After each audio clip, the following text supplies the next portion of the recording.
Hello for all viewers, this is Steve Brule with Studio Brule, and I'm here right now with Paul Elam and Karen Straughan.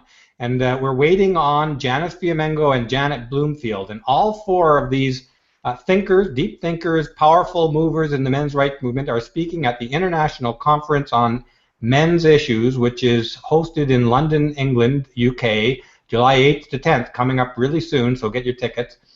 And all four of them are speaking there, and we'll be talking about that a little bit tonight, and we're going to talk also about the Brock Turner conviction, as well as I think something about Hilary versus Trump, which is lining up to be a great Saturday Night Live season.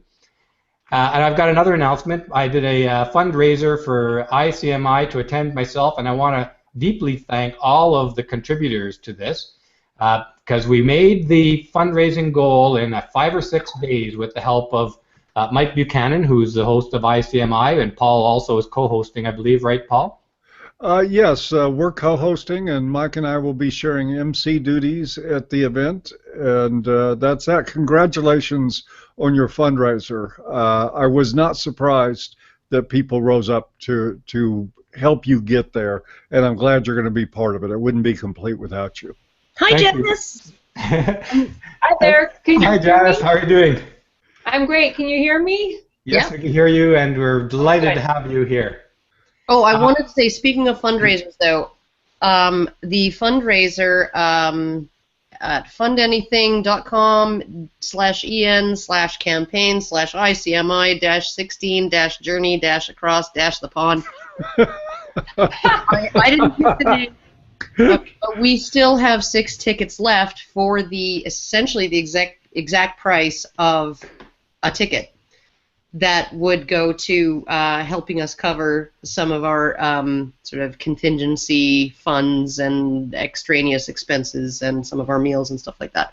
So if you need a ticket, you can get one for the price of a ticket from our fundraiser, if that's... Let's get that link up in the description, Karen. So if you can, when you get off of here, just forward me the link to that. So I'll put it. I can put it right in the chat here. In the chat, that's great. I want to emphasize how happy I am to have reached this funding goal, because it really is reassuring to know that the work that we're doing here, and I want to thank Janice for a lot of that work. Janice works tirelessly at producing, writing the Fiamengo File, which are brilliant. And it's thrilling to know that the viewers are getting value out of this and willing to support with their money to get me to go to the London ICMI, which I think is a very important conference. So thank you, and thank you again, everybody. The fundraiser is going to be remaining open for the duration of it, which is another 25 days or so. And there's been some interest expressed in the I produce your video reward, so that will remain open as well. Any funds that are over and above the goal, which we have already met the goal, and I want to emphasize that, and it's just tremendously generous of the viewers. Any other funds above that will go towards production of ever increasingly, we hope, better productions on Studio Brule and Fiamengo File productions. And we have Janet Bloomfield with us. Janet, welcome. Can you hear us? Hey, Janet. I think Janet, can you hear us? I don't know if you can see me. I'm trying to indicate. No, I think she's not getting transmission there or something. No, we're getting her. Oh, Janet, are you there? I think so. Have I figured out my sound? There we go. We've got you. We've got you. I've got one other announcement before we go. Janet Bloomfield, of course, you have a tagline as well, isn't it? Let me see now. Judgy bitch, is it? Judgy bitch, the radical look that women are adults. Okay, awesome. And we're going to get lots of time for all of you to talk, but I want to make another, just a note for anybody who doesn't know. Paul Elam has an exciting new website out and channel called An Ear for Men. So maybe, Paul, can you say a word or two about that project of yours? Oh, sure, I'd be happy to. First, let me say hello to all these incredible women that are with us here tonight. I can't tell you how excited I am about ICMI. and that all three of these people are going to be speaking there. It's going to be the best. Anyway, I'm just awed by present company, so you'll have to give me a moment to compose myself. But no, An Ear for Men is something I started several months ago, about a year ago actually, and I had been involved with the Voice for Men as founder and publisher and CEO for almost 8 years now, and into a lot of more narrative activism, taking on cases, people like Vlad Fiddler and Gordon Smith and others, and doing activism on that level.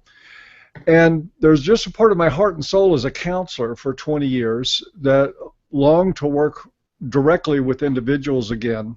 And after all, so much of, I think, of what happens in men's life plays out directly in their relationships with women. So I wanted to sort of wind down my activity with a Voice for Men. I'm not leaving it completely. I'll always be there.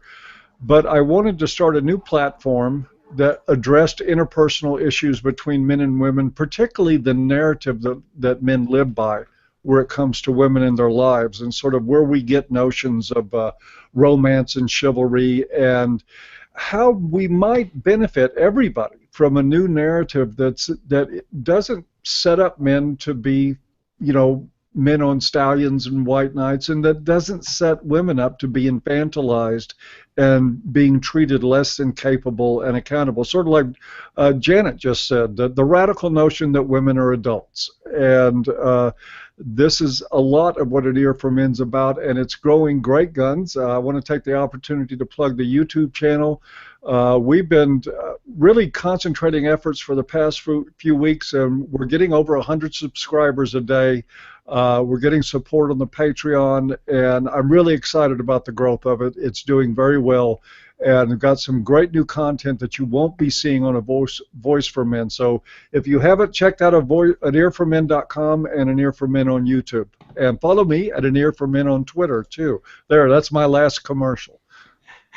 Thank you very much, Paul. That's a tremendous plug, and it is a great thing to have. I want to just cut straight to Janice because I think Janice is on a tight schedule today with a million things going on and might have to leave us early.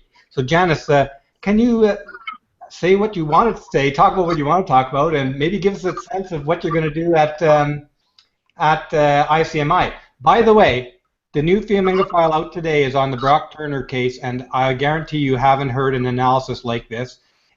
When you get a chance, watch the Fiamengo File Special Edition. It's the top of Studio Brule right now. Janice, welcome.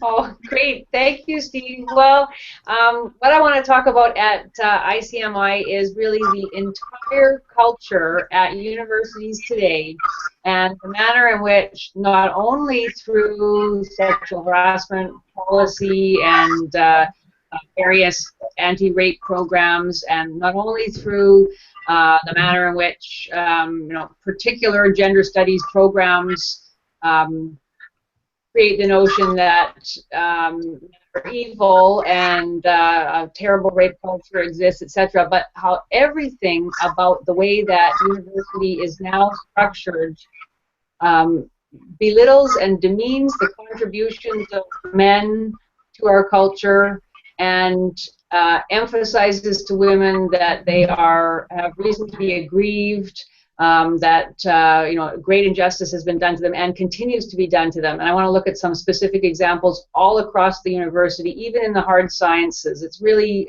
terrifying what's happening at universities today. So I want to do a kind of comprehensive overview of how universities have brought us to the point where now radical feminism is the mainstream ideology, and that it has come from the university as the core producer of this discourse. That's what I want to talk about.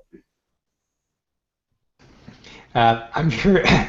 Excuse me. I thought it's going to be fascinating. Let Janet Bloomfield. I think Janet, you might be on a tight schedule as well. If you want to just say something about what you're talking about as well. Well, first of all, let me just say, Dr. Fiamengo, I am completely fangirling. I absolutely can't wait to meet you. I think you're one of the most amazing voices in the entire men's rights movement, definitely in Canada. I am so proud of you for speaking out at the University of Ottawa. My husband is also a tenured university professor, so I know how psycho these people can get. Thank goodness you're tenured.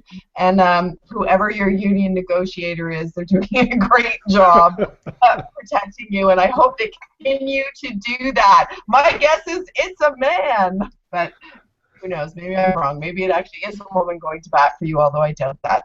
I'm going to be talking to something a little bit similar to what you're talking about. I think I may have been literally the last cohort of students to graduate from university. I graduated in the year 2000 who had never heard the word trigger warning, who had never heard about safe spaces, who had never understood women's studies to be a particularly controlling or fascist discipline, which is what it's really turned into. I think I'm literally the last cohort that graduated. I took a women's studies degree by stealth. I didn't know it was women's studies. I took film theory, also known as barista of arts. And I graduated summa cum laude, as I like to say. But most of this was done. Most of our understanding of the representations of men and women was done through the lens of feminist theory, which doesn't really hold up under any kind of scrutiny, and it never really stuck with me. But what I'm going to talk about is how feminism went from being the marketing department really sold feminism as something that empowered women, that told them that they could do anything, that it was about equality of opportunity. Just give us the chance to get on oil rigs and do that shitty work, and we will. We don't actually want to, but we could if we wanted to. And then it's gone through a process where it has transmogrified into this equality of outcome feminism. And in order for equality of outcome to make any sense, we need an enemy. The feminism that I knew, that I understood from my university days, didn't hold up men as the enemy. On the contrary, men were the gold standard. And I really think that's where feminism went wrong. They just decided that everything that men do is suddenly somehow better than everything that women do. I like to say that feminists did not invent male superiority depending on what you're measuring. If you're going to measure engineering ability, yes, men are superior. If you're going to measure the ability to breastfeed infants, I'm afraid they come up short. So it depends on what you measure. And I think what feminism invented was male supremacy. The idea that what men do is automatically better than what women do is something that feminists introduced to our culture. And you can go back and look particularly at anthropology. Anthropology is an interesting discipline in that it was willing to explore formal and informal networks of power, in which it became quite clear that those are two very separate, very distinct avenues of power expression, and that men and women tended to dominate in different ways in those kinds of expressions of power.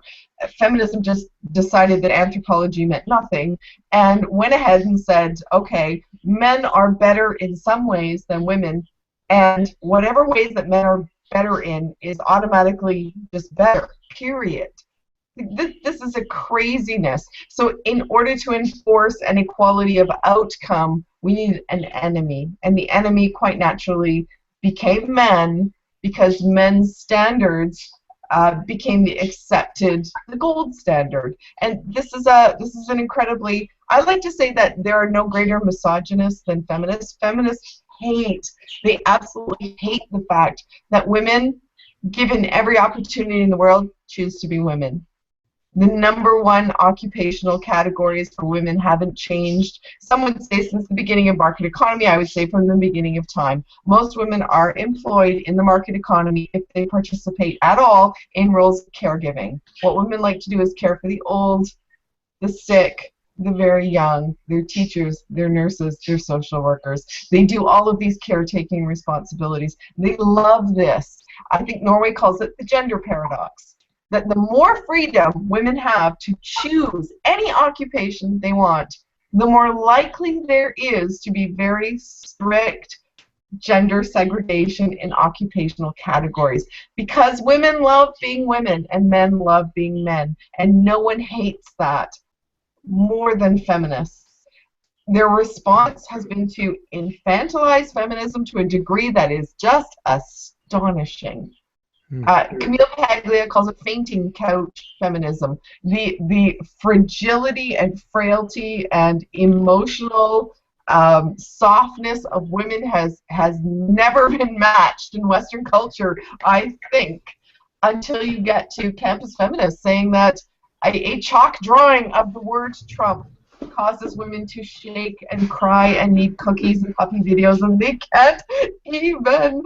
I mean, I would love to see the pioneers who settled this nation, who settled this continent, look at these women and say, my goodness, chalk? Really? Chalk?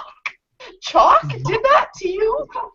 It's just been such a disappointing, a hilariously disappointing journey to go from Linda Hamilton and Terminator to the girls at Milo's speeches smearing themselves with red paint and then crying and weeping in their safe space.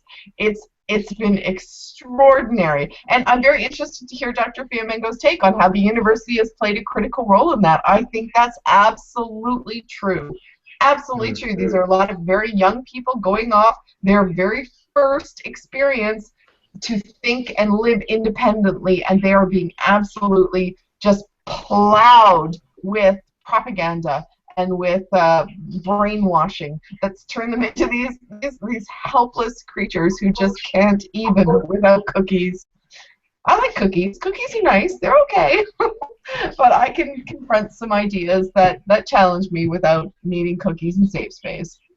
Thanks, Janet. Janet, I think your microphone is the one that's giving most of the feedback. Because your speaker and microphone are open in the room, right? So just keep that in mind. You're fine when you were speaking there, but when it goes off, it quite an echo.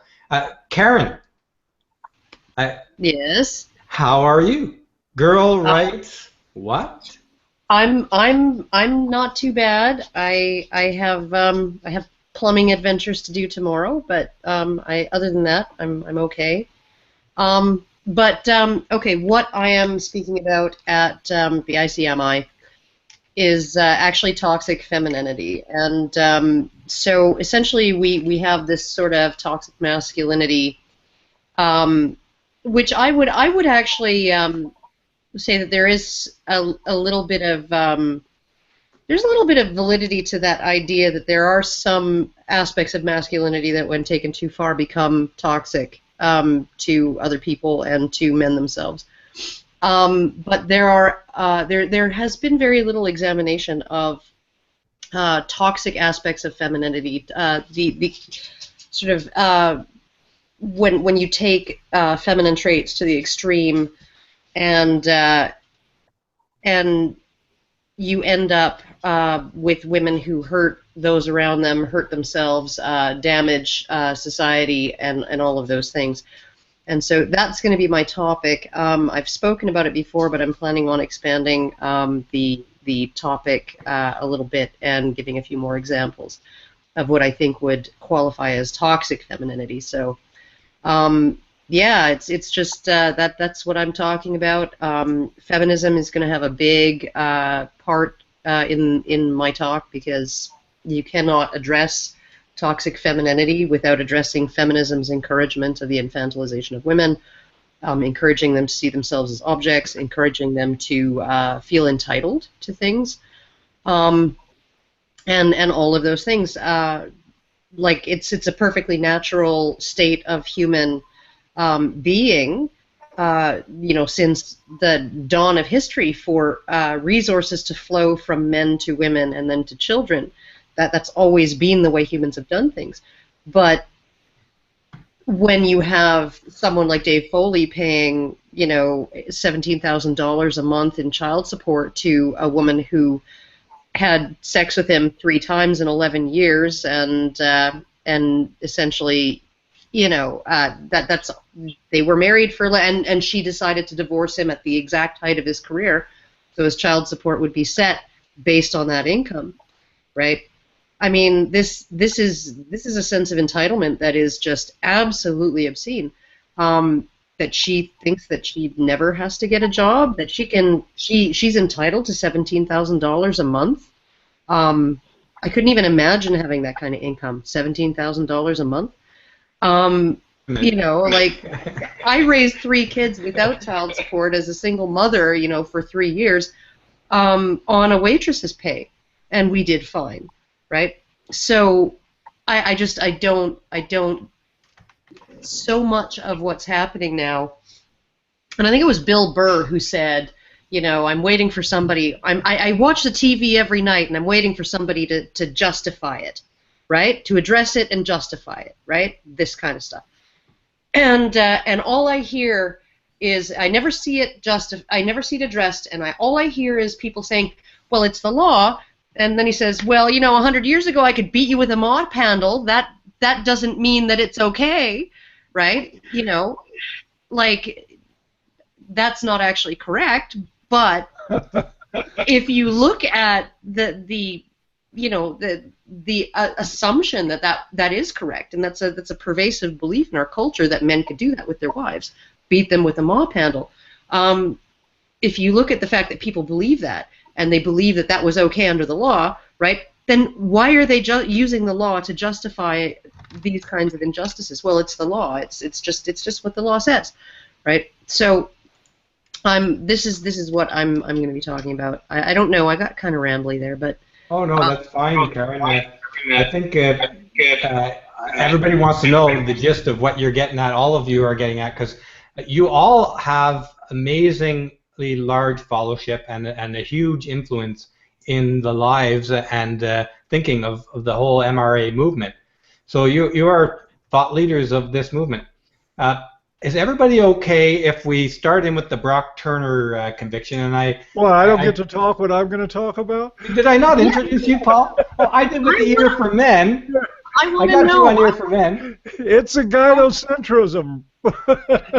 Let's hold that. Paul, tell us what you're talking about at ICMI. I'm sorry, because I confused the Ear for Men with introducing you. So go ahead. I only wanted to get at that because I know that Janice doesn't have a whole lot of time, and I want people to hear a little bit from her about. I will keep it brief. I promise you. And there actually is an overlap between what I was saying about an Ear for Men, but I'm going to talk about the roots of gynocentrism in feminism, with the idea being that I laud. I think the work of anti-feminists is critical, and I mean really critical in this culture. But that men, as a group of people, have problems that doesn't stem from feminism, and that feminism is really part of a bifurcation of something underlying that also affects men, as it's expressed when Karen talked about some aspects of masculinity, if going far enough, being toxic. She's absolutely right.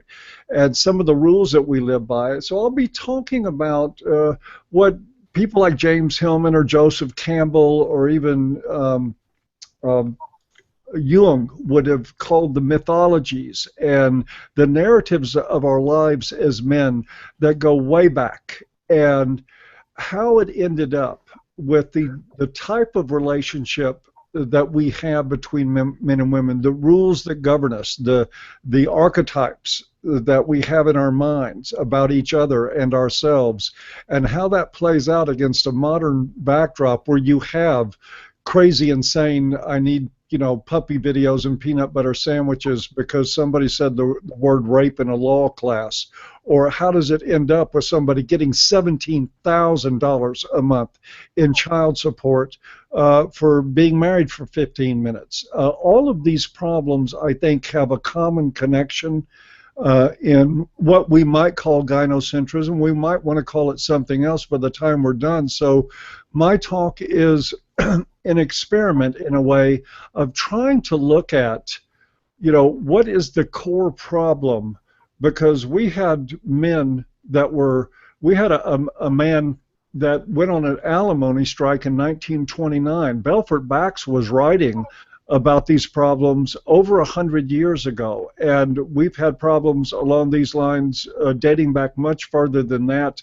We can't, as important as the anti-feminism is, I don't think that we can just point the finger at feminism and say that's the responsibility for all of men's evils. And since this is a international conference on men's issues, I wanted to introduce the ideas that might help us sort of gain a fresh new look at what those issues are, how we got there with them, and how maybe a new narrative between men and women might help us move out of this and into something more sane and supportive and productive across the board.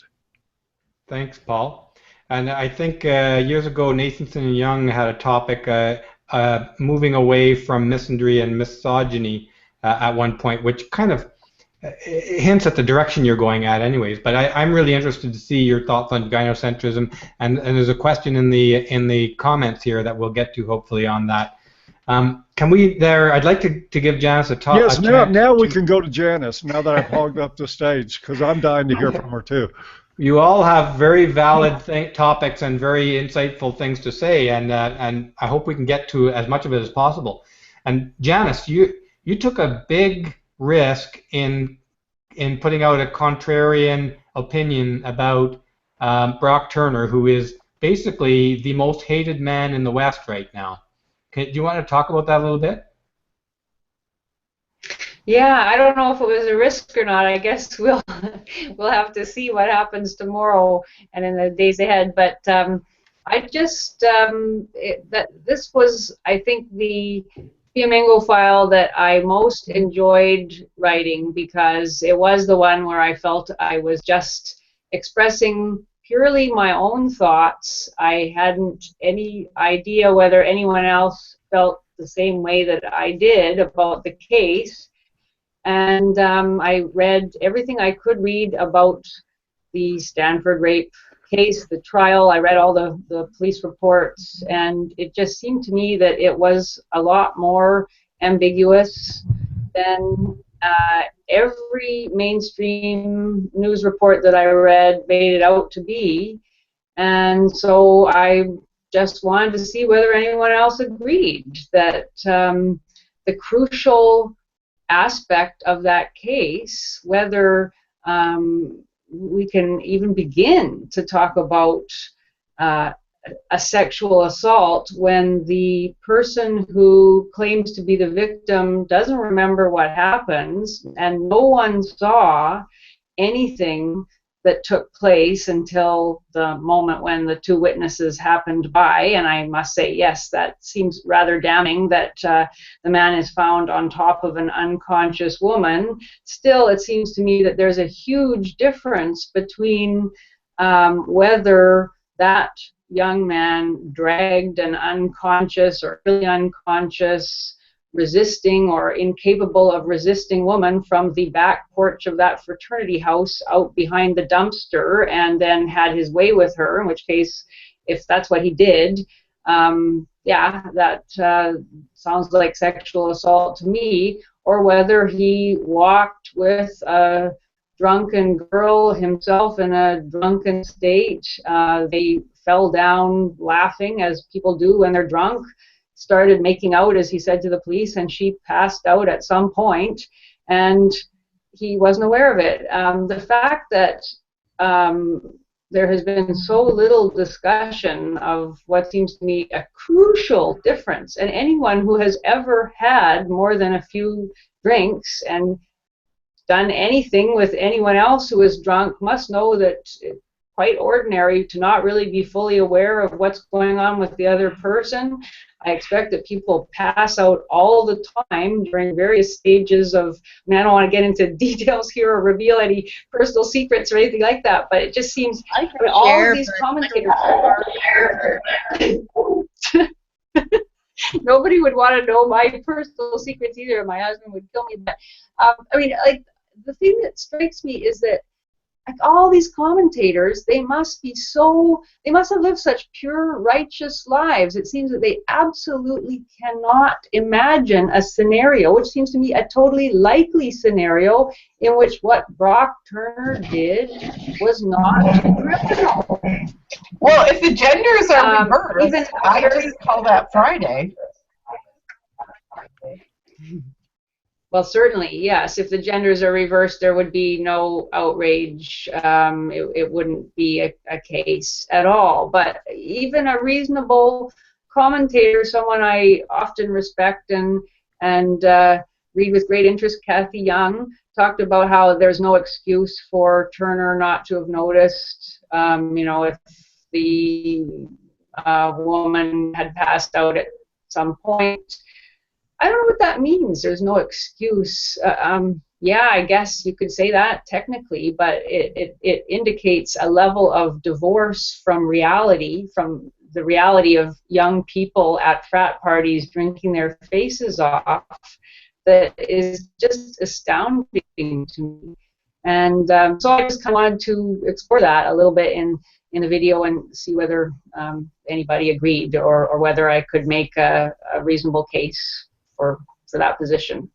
Well, the comments are showing, the comments in the video, several people, quite a lot of people have said that they, up until your video, Janice, thought that the Brock Turner, and we're talking MRAs and people who are very, very critical of feminism, many of the people in the comments are saying that up until watching your video, they thought that this was an open and shut case and this guy deserved a stiffer sentence. And after watching your video, they're commenting that they don't see it that way anymore. Well, the only other thing I wanted to say about, sorry. No, you go ahead. Last thing I want to say about it is just that it did strike me that every single mainstream news organization talked about how he had been caught assaulting an unconscious woman, or that he had been. Oh. Did we lose you there? Oh, somebody is calling or something. Anyway, the mainstream news reporting just kept saying over and over again that he had been convicted of raping or sexually assaulting an unconscious woman, and the whole question of whether she was unconscious and at what point and everything. I mean, surely that is the crucial issue in the entire case, and yet that never got any kind of fair discussion. And the other thing, of course, that you and I were talking about, Steve, before, the level of hatred, like the level of sanctioned, the desire for violence, the way in which that hatred extends not only to Brock Turner but to all of his family members, and the ridiculous hatred of the father, for seeing something that was considered inappropriate, for defending his son, for not believing in his son's guilt, the sort of preachy, self-righteous hectoring of anybody who dared to come forward and say that they had known Brock Turner in the past and that he was a nice guy, and his ex-girlfriend was raked over the coals for saying he wasn't he didn't have the temperament of a rapist. He couldn't possibly rape. This is brought forward as evidence that we all labor under these various rape myths, including believing that certain nice, sensitive, gentle, decent men are not themselves 100% capable of raping. And it is just impossible to dare to suggest the man has any kind of humanity outside of this one moment that somehow proves what a monster he is. Monster, yeah. It's astounding. So anyway, yeah. I posted your video on the site the Raw Story. I don't know if you know the site, and I just wanted to convey this. That my comment led to a long stream of hate and violence threats against me. People saying they want to crush my balls with like Thor's hammer or something like this. So my face now may be on. Isn't that ironic? Sorry?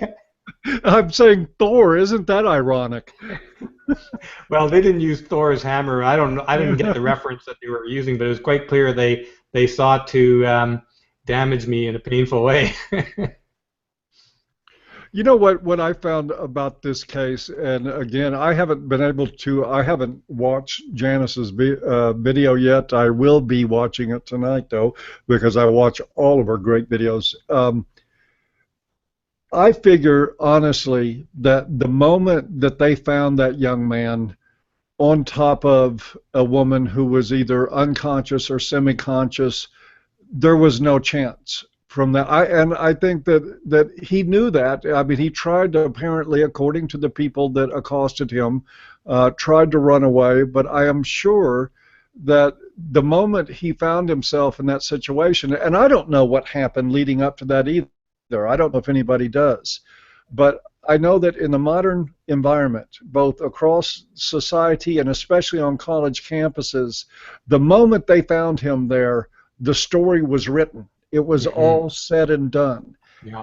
And I think we're seeing that play out. And it's to me, the tragedy is that, you know, this is a young life, regardless of how you look at it, possibly 2 young lives destroyed over a horrible set of circumstances of which we won't ever have a real chance to know what happened, because as you found out at Raw Story, and as I'm sure that you know, I read a story today about a girl that knew Brock from early in childhood, who's a part of a garage band that plays in New York, and she said something is in his defense, and they've had all their bookings canceled. Yeah. Simply for defending him. When we have what I call a pitchfork and torch society when it comes to the allegation of rape, you never get to the bottom of the story. He may be well deserving of severe punishment. He may be just somebody that got caught in the wrong circumstances and made some foolish choices when he was intoxicated. To me, the real sadness is we'll never know for sure, because this culture won't talk about rape and include a sane analysis as it goes along. It just won't happen. Paul, you made up the first time I heard an explanation of why this guy might have run, and what you're saying there is really, really important and powerful, is that there's not a guy on campus and probably even off campus in North America that doesn't know that your goose is cooked if anybody finds you in a compromised situation like that, regardless if you just fell down just before they got there right on top of her and passed out. Your goose is cooked. And I was wondering myself as to why the guy got up and run. That's a pretty suspicious looking act. But when you put it that way, that it doesn't matter whether you're innocent. When you're caught there, the story is written and the pitchforks are already on the way to come and string you up. Well, I think too that, you know, like it's perfectly plausible that he was unaware that she had passed out, that they were lying down together, they were doing stuff, that she was awake and then she passed out, and he did not realize that. And at that point, when 2 people, you know, come along and they're like, "Hey, what are you doing?" That's like throwing a bucket of cold water on 2 dogs that are going at it. Right? That's how you separate 2 dogs that are going at it, is you throw a bucket of cold water on them, and then they're like instantly apart, and they're instantly awake, and they're instantly aware of, like, holy shit. And I think that probably was the moment that he, if his story is what happened, right? If his version of events is what happened, that would have been a very plausible moment where he realized suddenly that, oh my God, she's actually like passed out. Holy shit, I got to get out of here. Or even, oh, I'm having sexual stuff with somebody in public. How embarrassing! I got to get out of here, right?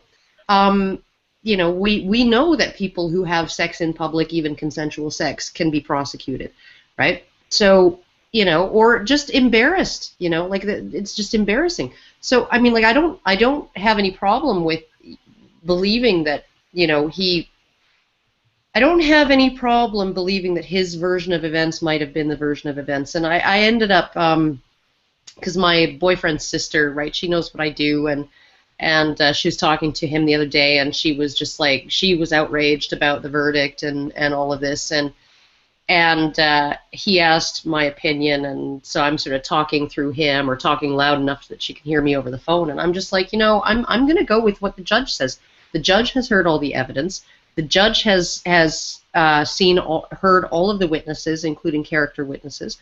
The judge has essentially said that this is a guy who's never been in trouble, right, with the law, ever. He had 39 fucking character witnesses.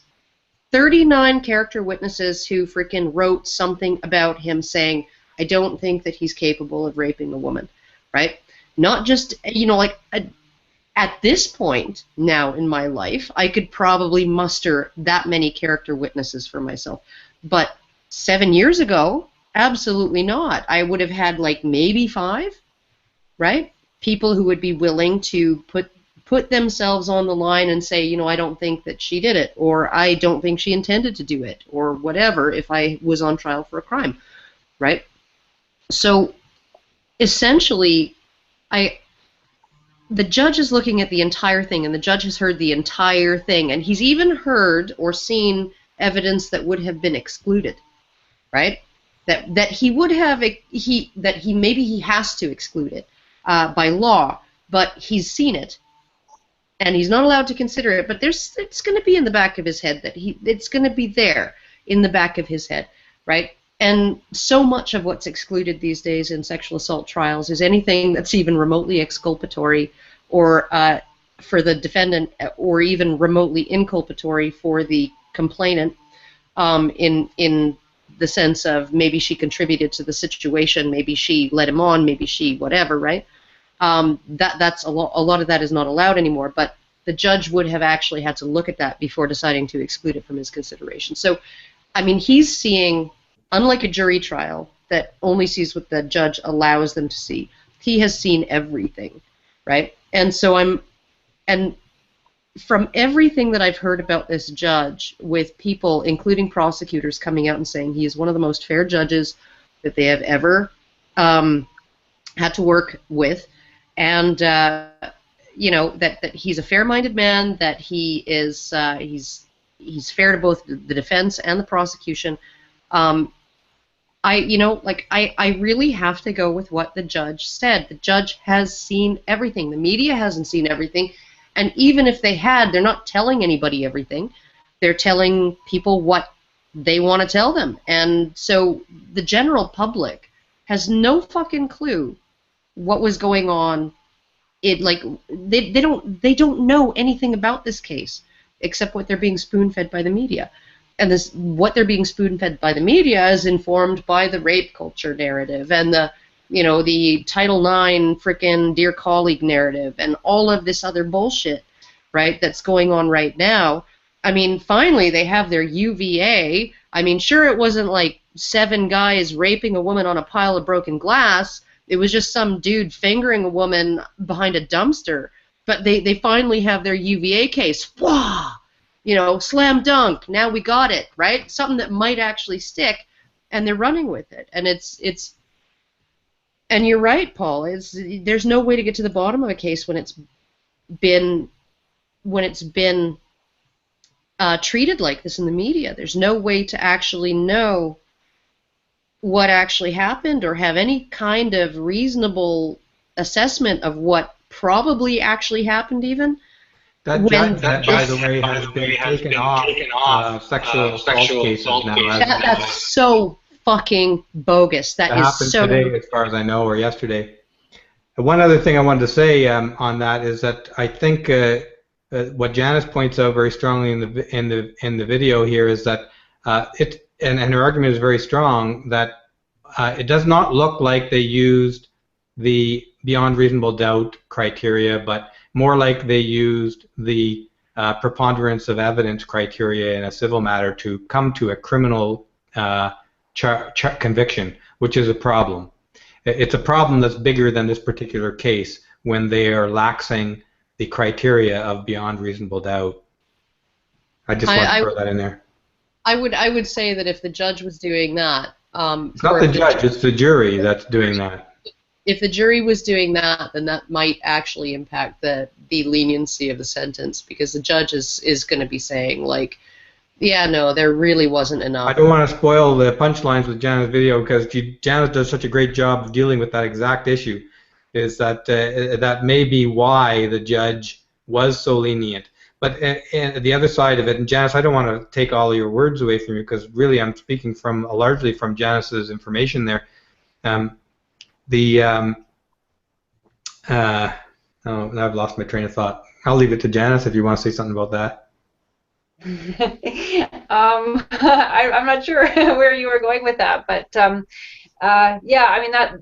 Like, it just doesn't surprise me that after 4 decades of concerted feminist propaganda about how harmful, how prevalent rape is on college campuses and how absolutely devastating all sexual assault is, any kind of sexual assault, it doesn't surprise me that that would have an impact on jury members, that they would start thinking about preponderance of evidence rather than beyond a reasonable doubt.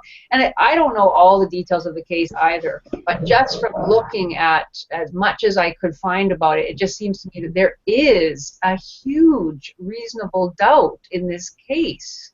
Janice, just to cut you off 1 second there, like there's one important part that I know you mentioned before that you just skipped over on this one in your video.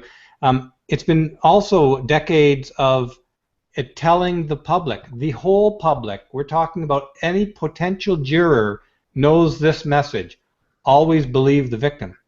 How can you have a fair judgment of beyond reasonable doubt when everybody in our culture has been brainwashed that when it comes to sexual assault, always believe the victim? Those are everybody who's selected from a juror's pool today has had that message drilled into their head, and they've also had the message that rape complainants never lie drilled into their head, and that's coming. These are feminist messages. How can you ever expect a jury to be unbiased and come to any other conclusion than guilty, no matter the evidence? Yeah, absolutely. I'm going to have to check out. We're still packing, and so I'm sorry. I'd love to participate in this conversation more, but I will go now, and I can't wait. I can't wait to see everyone at the conference. I'm really excited about it. I just want to say to Janet Bloomfield that I have met Janice more than once in person, and she even hugged me. And you are so jelly, and I can tell. I am so jelly. Just screw you. Just, you know what? I have also met Janice in person and gotten a hug from her. I think you're a low person on the totem pole here, Janet. I'm sorry to say. I mean, I hate to put that on you. But, you're all liars. You're just liars. You're liars.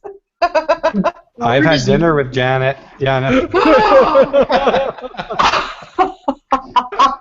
Up in the States. Hey, and I have actually met all of you. So there.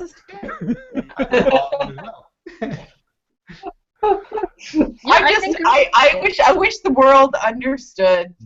You know, if people just understood the Napoleon syndrome that Paul Elam has to deal with, they would know so much about him. What do you mean, Napoleon? He's a lightweight. I think Paul has like opposite of Napoleon syndrome. yeah, pretty much. But we won't get into that anymore. Let's all thank Janice. I know Janice has really got to go, guys, and it was really generous to have Janice on here today. Janice, I really appreciate you, because I do know how Janice is not exaggerating. She's got a plate that's stacked high of things to do. So everybody, if we can all just thank you very much to Janice, and looking forward to seeing you in London. Thank you, Janice. Thank you, Janice. Okay, see you all soon. Bye-bye. Bye-bye. I gave Janice feminist jazz hands. I'm just really jealous of her hair. Like, what is up with that? How can she have that much body? I don't know how she can even control it. Like, how can she control that hair? That hair is like your hair would be like that if you grew it. Like, I have hair like that, right? Yes, I know. That's why it's short. What You would want your to hair talk look about like hair? if you grew Seriously? it out? Oh my god. I think Karen would have princess ringlets down to her ass if she allowed it. You would. Oh, no. I don't. My hair is actually very, very similar to Janet's, only, as you can see, it grows forward. So it's all in my face, and I look like Cousin It. Hey, I just want to know. I just want to know if Judgy Bitch has a comb over to go with that "Make America Great" hat again. Oh, by the way, guys, This is how I get people I got to a treat me question. seriously in martial arts. Yeah, I got a question, guys. Like, sort of on topic question. My Yeah. 13-year-old wants a Can't Stop the Trump hoodie to wear to school in grade 9 next year, just to annoy all of his friends, to troll them. I mean, he likes Trump, but he wants the hoodie. My eighth grader wore the hat. My 8th grader wore the hat, and she kept saying, "Islam isn't a race. Mexican isn't a race. Try again." Hey guys, we got a question from the commenters and the viewers, and I'll throw this one out here, and you can all sort of mull it over. Do you think that men and women will be segregated in the future? And we could talk about that in terms of, like, where are they segregated? Is it school or other things? And do you think that MGTOW will be a powerful political movement? Have at it. I'll go with the MGTOW thing. MGTOW can never be a powerful political movement because it's nihilism. It's an understandable, rational strategy to the current legal environment, but it's nihilism, and it can't work. You're P.D. James. You're the end of men. This can't work. I understand perfectly where it comes from, but what about segregation? Long-term strategy, segregation. Welcome to Islam. I mean, Islam's coming too, right? Islam's coming too. Yeah, that is the scariest fucking shit ever, and I hate to link this. No, I don't hate to link this to the men's rights movement because I think it's linked whether you motherfuckers like it or not. As long as women in the West get to vote, Islam is coming. But of course, there's the only way to stop there's a lot that more than segregation. There's a lot more than segregation to Islam. Islam's a whole other topic. But, like, getting right to it, like, back to the segregation. Why not segregation, for instance, in schools? Why not? It's actually very good. There's very good logic behind why you should segregate schools. Perhaps not according to gender, but according to learning styles, which are largely. But I think we're talking about determined by gender here, Janet. I think we're talking specifically about gender here, not about race, Right. not about other things. The people here are concerned about the issues like the sexual assault and the risks for men on campuses.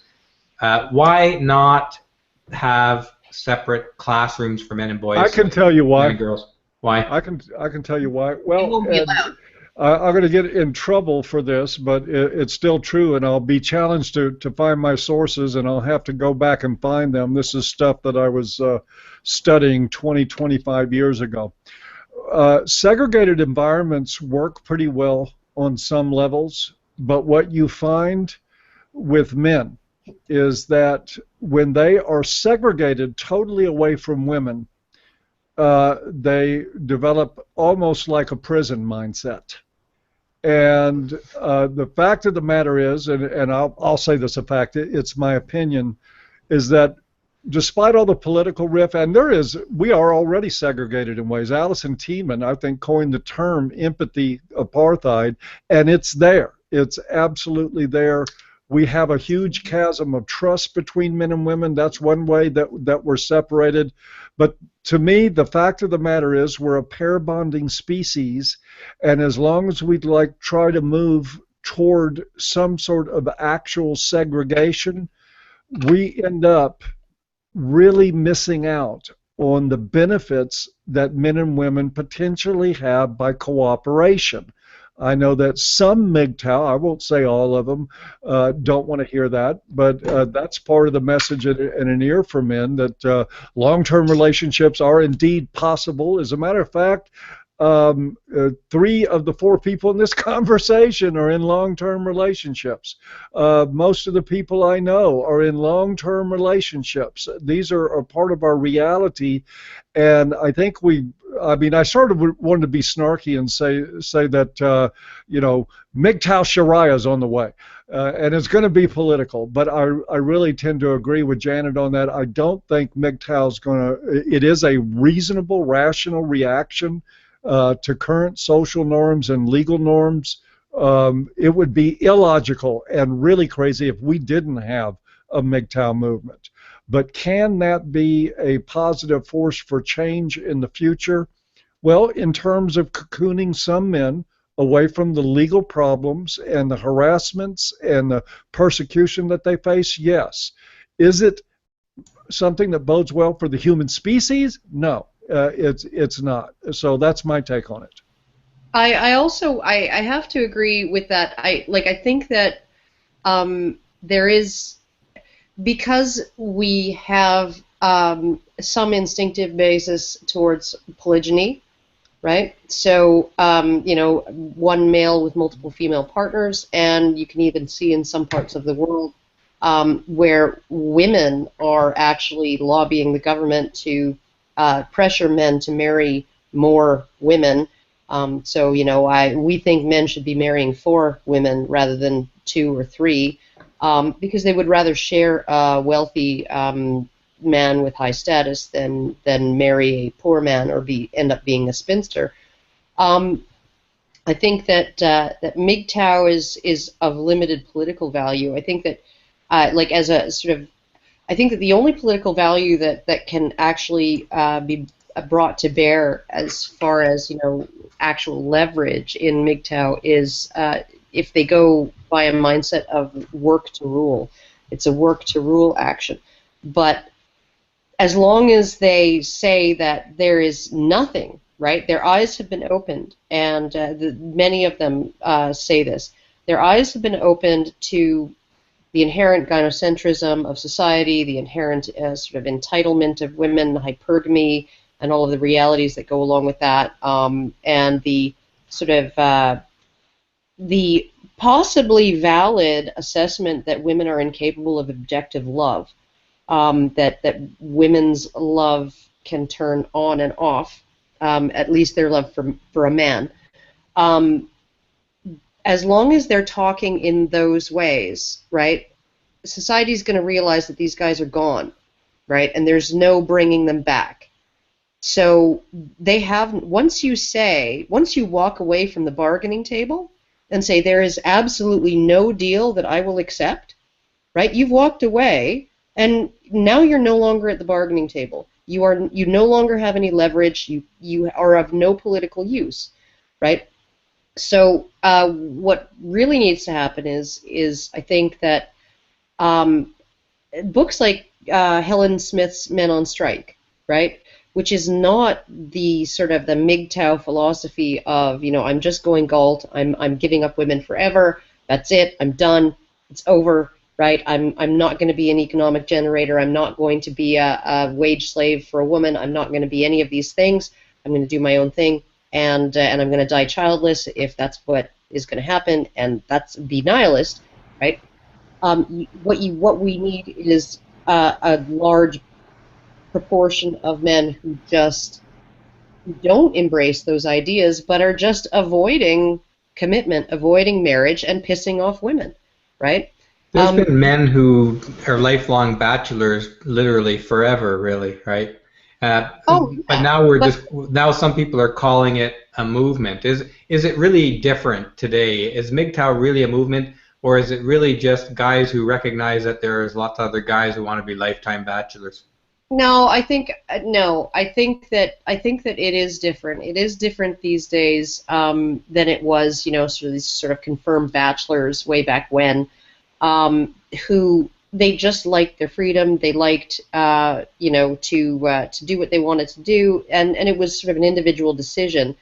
often against immense pressure from their families to marry, and also from society. And many of them, had, plenty of money, and they would have been considered, very eligible bachelors, very good catches. That's a little bit different, right? A guy who's in a good position in the world and says, you know what, I'm on cloud 9 here and I'm not giving any of this up, right, is a very different proposition from, or even, Clint Eastwood, 7 Mules for Sister Sarah, I don't need the trouble of a wife, right? I just never wanted the bother. That's a little bit different from a group of men who are actually looking at the nature of men, the nature of women, the nature of the system, and how the system can fuck them over. And often taking a lot of these guys, and I can almost guarantee you, a lot of these guys, like there are some who, like Stardust, who are like, I just can't be bothered with women. And that's fine. And I'm sure he would be a bachelor, 200 years ago, like he is now. But there are some of these guys who are very, very engaged in MGTOW. I know one of them in Edmonton, who his actual, when you would ask a kid, what do you want to be when you grow up? And, like, I want to be a race car driver. I want to be an astronaut. I want to be this, that, and the other, right? His big dream was, I want to be a husband and father, right? Now that's him going MGTOW is not an option. Is not just a decision to do what makes him happy, right? It's like this thing that I have wanted all my life has been essentially taken away from me because there's no way I can make it work without exposing myself to potential ruin, right? There are a lot of guys in MGTOW who are like that. And Karen, what about, this is a question from the viewers in the comments, what do you think of, or what do you make of those MGTOWs who are attacking men's rights or men's rights activists? And I've seen some of this myself, MGTOWs who are actually quite vocally critical of Ooh. Paul, got something to say about that? Yeah, I have a little experience with that. Yeah. Oh, just a little. Well, and to me, it is understandable. And again, all right, at the risk of going to probably piss some people off, but it's not the first time that I've done it. There is, I think, obviously, in the MGTOW community, I mean, there's a lot of great thinkers in that community. There is some very, very bright men with some that are very articulate and very well informed. There is also a lot of pain. Let's face it, I mean, anybody can sit here and say, oh, I'm fine, I took a red pill and I swore off women. That's a loss. When you are forced to make, like Karen was talking about, when you're forced to make that choice, when you would like to have connections with women, but you've ended up having your children taken away, being screwed over in a family court, having your heart broken a couple of times, having somebody cheat on you, use you for money, manipulate you, wreck your life, make false accusations. These are things these guys have been through. And their being jaded is a perfectly understandable response. But if we're going to be honest, we have to look at the level of anger in that community, and in one way it's not that much different than the men's rights community. There's a lot of MRAs with similar backgrounds to MGTOWs. As a matter of fact, a lot of MRAs are MGTOWs. And so you have a high degree of anger in that community and a certain amount of being thin-skinned. That comes with being victimized. It comes with being bruised for years. People get to the point where you stick a little pin or just make a little challenge that there is this reaction that we see in family scapegoats of bucking up, of being defensive, of being righteous and angry. So I'm not saying any of this is a criticism of those guys. I'm saying that this is an unavoidable phenomenon. When you screw over a community, when you stick one knife after another in their backs, they tend to be people that attack. This is a defensive move. My thoughts on it, yeah, they're going to attack. They're going to attack every institution. They're going to attack anything maybe that they don't identify with 100%, and that's to be expected. So I don't like it all the time, but I think it would be foolish to not expect it, and I think it would be insensitive to not try to empathize some with the struggles that these men have gone through, what they've been through in lives, and maybe ask yourself, well, would you be defensive? Would you be angry? Would you be prone to attack if you had not seen your kid for 5 years, if you had been through some of these horrific nightmares? It's a terrible situation. We have a men's movement for a reason. Men are getting the shaft absolutely and completely in this society, and that's not a big victim card or anything like that. It's a statement of fact. If you look at family courts, if you look at the media, if you look at what happened to this young man in this rape trial, if you look at what happens on our college campuses, you can't go anywhere and find a place where young men aren't getting screwed. And so we have this movement for a reason. There's bound to be anger. There's bound to be hurt feelings. And I fully anticipate that some MGTOW will attack me for some of the things that I've just said. And I'm okay with that. It's not that I'm sloughing off their experience or that I'm indifferent to it.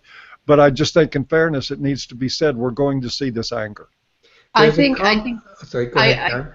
I just want to add something to that. I think that a lot of it has to do with a huge sense of betrayal. I mean, like, if you actually look at what women have been doing, like not just feminism, but women. And I've said before a few times that regular women, non-feminist women, view the changes brought about by feminism the way looters view a race riot, right? You know, they weren't there charging the barricades. They weren't there, you know, they don't care about the issue that's being rioted over. They're just going to smash and grab what they can, right, and take off. They're going to benefit from it in whatever ways they can. And every single MGTOW that I have ever come across has essentially said to me, like, I don't understand why you wouldn't do it. I don't understand why you wouldn't go after child support. I don't understand why you wouldn't rake your husband over the coals. I don't understand why you wouldn't do those things, right? Because that's the things that women do. Feminism brings in these sort of the new norm, and women take advantage of it. Regular women, non-feminist women, even anti-feminist women, and you have this. Once you start unlocking the idea of gynocentrism, once you start unlocking the idea that women helped construct society, women helped construct gender relations, and they did so in their own self-interest. Everything that they brought about, everything that women brought about in terms of how the genders relate to each other was in their own self-interest. And you bring in a hypergamy, and you bring in that sort of, since the dawn of civilization, since the dawn of time, right? Since we climbed down from the trees, male investment of resources has gone from males to females to offspring, right? That's the flow of resources, right? So men have been, once you bring that in, and then you have this movement of women mostly women, who have convinced regular women that men who did those things, right, all through history, who provided for and protected their women, provided for and protected their children, right, that they were oppressors, that they, and women believe this. You go up to any woman on the street and you say, were women historically oppressed by patriarchy? And they'll be like, oh yeah, sure. Yeah, no, not anymore, but yeah, they were, right? And you bring all of that in, that this highly manipulative ideology has managed to convince women, right, that men are their enemy, that the men who sweated and bled and sacrificed for their women and for their children all through history were nothing but patriarchal oppressors, subjugating women and keeping them down, and all of this, you know, like, there has to be a point where men are going to, who are exposed to all of this information, right, who are exposed to even just the idea of hypergamy, they are going to look at the men's rights movement as an attempt to bring them back onto the plantation. This is an attempt to fix relations between men and women so that those guys will get back to work and get back to doing what men have done all through history that they're not even thanked for anymore. They're just spit on as oppressors, right? Get back to work, get back on the treadmill, get back to providing for women, get back on it, right? And, oh, you're not going to get any thanks for it. This is the least you could do. You know, and what have you done for women lately, right? And this is, I think those that... exact kind of comments from MGTOWs. It rings lots of bells, yeah. Well, Oh, yeah. Karen, can I ask you a question about what you just said? Steve, do you mind if I ask Karen a question? No, go ahead. Yeah. Do you think that perception is accurate, that the men's rights movement is about getting men back on the plantation? No, but I don't think men were ever on a plantation. I think that up until the modern era, the balance of power between men and women was fairly decent, right? I mean, women had their informal power, men had their more formal forms of power. A lot of you know, even the man who's supposedly the head of the household, right? You know, 500 years ago, men were saying happy wife, happy life, right? You know, like those women they ruled the roost, right? The man had nominal power. The woman was the vizier who was actually in charge of things, right? So you essentially, and the man had power out, and he had status out in the public sphere and all of this other stuff, right? And women, anybody who thinks that traditionalism is based on some kind of 1950s version of reality where women stayed home, didn't work outside the house, had dishwashers and fucking refrigerators and electric stoves and front-loading washing machines and all of this other crap, right? Yeah, no. Most women had none of that, and then on top of keeping a house and on top of cooking on a coal stove, they actually like made fucking brooms to sell at the market, right? Yeah. You know, or mended other people's clothes by hand. That's what they did. That's the contribution that they made to their families. It's like Janet Bloomfield said.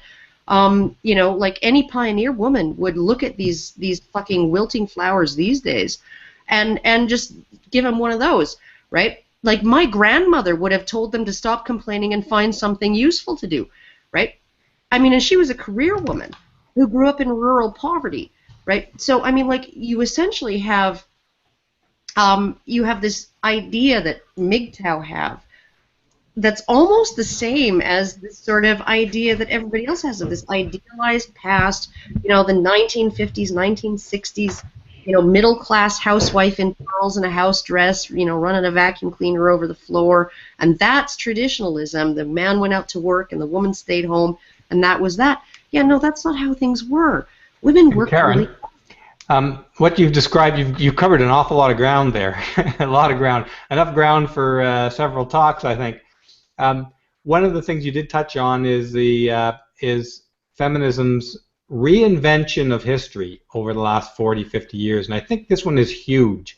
We have been lied to in the most insidious way for 40 to 50 years about human past, or shared human history, and we've been given it in our schools and in the media and all through our culture. I am always blown. I'm saying is that we have a big job just to unpack and undo the horrendously destructive, hate-inducing lies that feminism has successfully inserted into our common cultural mind sphere, if I can put it that way. Well, what I found like super interesting is, you know, you had these feminists coming along in the 60s and 70s, right, to fight for women's right to get a post-secondary education, right? Okay, and half of the fucking suffragettes were university-educated women. And not hardly any men were. Like hardly any men at that time were university educated. I mean, universal education is a recent during the recent suffrage thing. era. During the suffrage era in the U.S., 6% of women and 7% of men had a college education. There you right? go. Yeah. That was parity. You know what caused the disparity in the 1960s? The fucking GI Bill. Yep. That's what caused it. That's right. You know, Probably all of the same thing after World War II. All of the men who were drafted They came home and they were given grants and they were given loans to start businesses, buy houses, or get an education, and that gave men who had never had any freaking chance of ever getting an education, it gave them a chance to actually go to college, and lots of them did, and that caused that massive disparity that came after World War I and particularly after Vietnam. And remember, we are talking about guys who had been to war. To war, yeah. They risked their lives. Drafted against their will. Yeah. I want to tell you a personal story because it ties right into this. You know, like you're saying, university education was not something that a lot of men had access to ever until recently. And even after World War II in Canada here, and I suspect it was very similar in the U.S., my dad was the first of our family history to get a university education. And when he came back from the Navy after World War II, he was given a choice he could have this small wartime house as a reward built, and you know there's lots of them around. A lot of guys did take that choice and married their high school sweethearts, and off they went. Two of my uncles did exactly that. One of my uncles, sorry, the other one was too young to go to war in the first place. But my dad came back from the Navy, and he decided to get an engineering degree at McGill, the first one in our family. And I'll tell you this, of all my relatives, and I have quite a few, my parents and uncles had 7 and 8 kids, okay, each, so they were busy. My dad was the only one who got a university education. And my dad had 7 kids. And every one of my brothers and sisters has a university degree. And my 2 other uncles have 7 and 8 kids each. Not one of them in that family went through university because none of the parents went through university. So it's like, to me, when I look at that, it was when I grew up, it was a no-brainer. Like, there wasn't even a question in your mind that you don't go to university. What are you talking about? You know, nobody ever asked that question. Nobody ever answered it because it was irrelevant. Everybody knew unquestionably that you finish high school, you go to university. But in my uncle's families, they didn't have that sense, and I suspect that has a lot to do with the fact that their parents didn't go to university. You know, I don't want to be the last word on this, but I do want to, and I'll let you guys speak on this as long as you want to. But I want to throw this one comment out that came through some time ago, and I think it's an important comment that I'd like to hear your views on it. So you can decide whether to take the other topic further or talk about this one. And the topic is male affection. And we've all seen this. How come women are allowed to show affection to one another, but men have to eliminate it almost completely? And I think a lot of you know the answers to this, tied to the disposable aspect of maleness, perhaps. But if you want to comment on either one of those or continue the other let me say something about that, Steve. And there's 2 answers in my mind. There is the one that you just alluded to, that there is the aspect of male disposability, of our detachment from emotions. This is also, I do think, where even some feminist scholars have gotten it right, that the emotional isolation of men is something that kills them during divorce. Sometimes because they put all their eggs in one basket in a woman and find that when she's gone they have nothing. But the question is more about compassion and attachment between men. And so you've got one thing that is the identified problem, male disposability, the way men are raised and socialized to be stoic and tough and not to express feelings. And on the other hand, you do have a whole world of unspoken intimacy between men. And one of the things that we have to be careful of to recognize, in my opinion, is that men are not like women in a lot of ways. We certainly, I think, could stand some improvement in the areas of compassion for each other and support. But the fact of the matter is that most men process emotions very differently than most women do, on average. I know that 2 men can spend 8 hours in a bass boat without a dozen words going between them while one of them's going through a divorce, and that can be a moment, a day of great intimacy for both of those men and support. Don't rule it out. In the area of improvement, though, this is where it gets harsh again. We can sit here. Paul, before you go off of that topic, okay? Okay. I was recently in Cuba. Well, recently, it's almost 20 years ago now, but it seems recent to me. But and in Italy, and in both of those places, you will see men very physical with one another. Yes. And you do not see that here except on the sports arena. In sports, outside of sports arena, you do not see men being that physical. Is there, and this is my question, is there some kind of cultural homophobia there, possibly? Well, I think that's there. I don't know that it contributes that much to men's problems. I don't know that the suicide rates. I saw guys, and I got to know some of the guys in Cuba. They'll pat each other on the butt. They'll put arms around each other and stuff like this. The kind of thing in the West where you see only women doing this.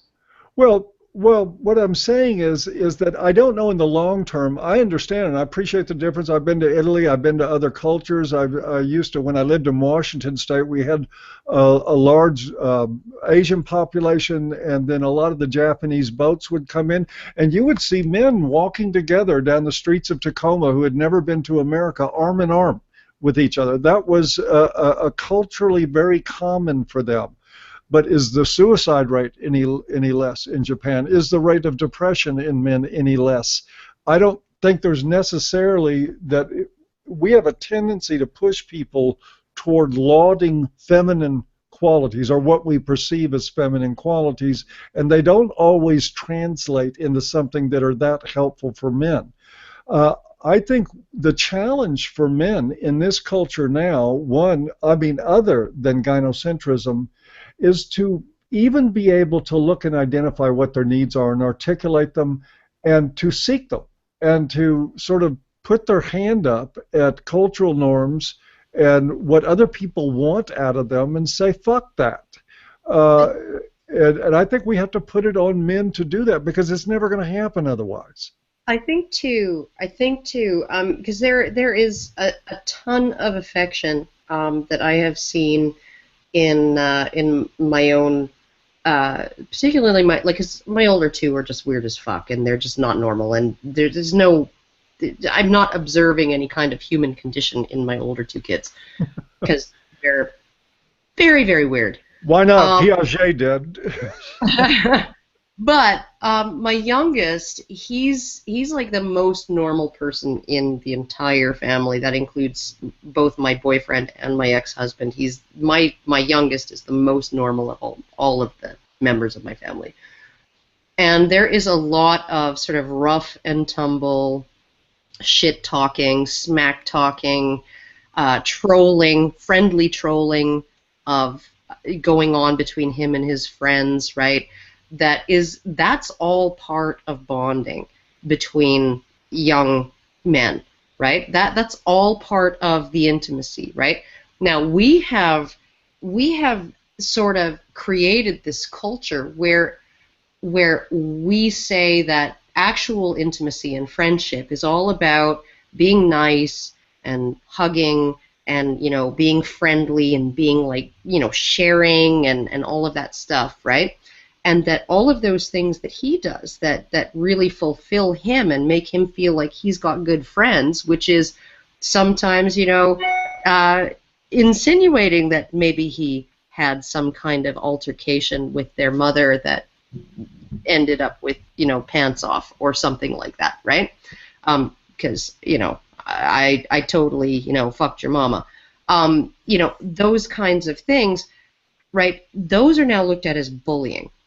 Right? Those are not looked at as men's ways of sort of relating to each other and giving each other the gears and being, you know, the friendly ribbing and all of those things. Those are looked at as bullying now, and they're going the way of the dinosaur. And I think that a lot of the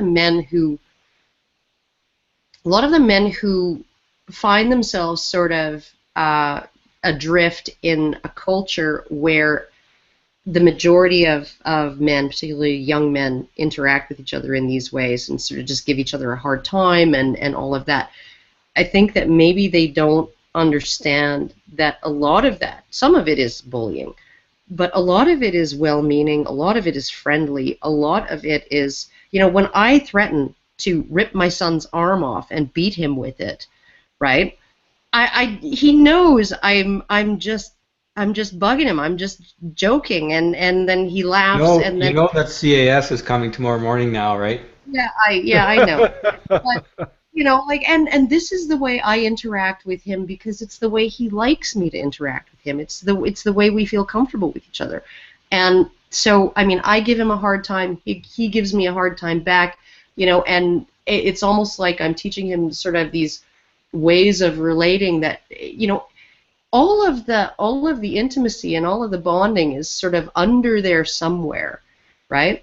But it's all got this other stuff on top of it. And we're living in a culture where we're raising boys to think that female ways of bonding with each other are the way it's done, right? And that male ways of bonding with each other are mean and bullying and nasty, and you should not do them. And so I think that a lot of men who are... I just want to interject there that someone in the comments called Dank You said that exact same thing just about female idea of bonding is what society says is normal. Male's traditional way of bonding is called evil.